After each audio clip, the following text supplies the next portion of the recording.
gift of starting something, but not scaling something. Mm-hmm. And so I, 7 years before I left was the first time I expressed to my team, there's going to be a day when I'm not here. Mm-hmm. And that was the time when I started investing in 3 key leaders to hand off my work to the 3 of them. My wife and I was pretty burned out in about 2016, and it created a lot of tension within the organization.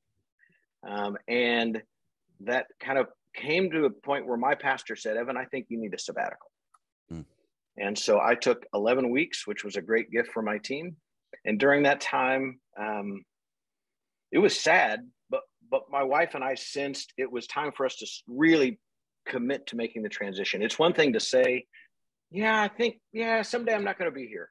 It's another thing to pack up your stuff and move 5 hours away. Mm-hmm. It's another thing to leave a community that my wife and I I've been part of since middle school in Indianapolis. Mm-hmm. So it was sad, but also exciting. And I think for me, there's, when the Holy Spirit's at work leading us to something or leading me to something, I sense 2 things, peace and excitement.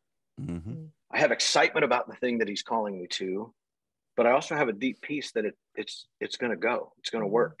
And if I don't have those 2 things, then it doesn't. And if my wife and I aren't in agreement, someone early on gave us the advice, God didn't bring you together for disunity. So when we come to the point where this is the timing, so it was hard. It was hard to step away, but we also knew it was right. Be sure to check out the full episode of the 95 podcast by going to 95network.org/podcast.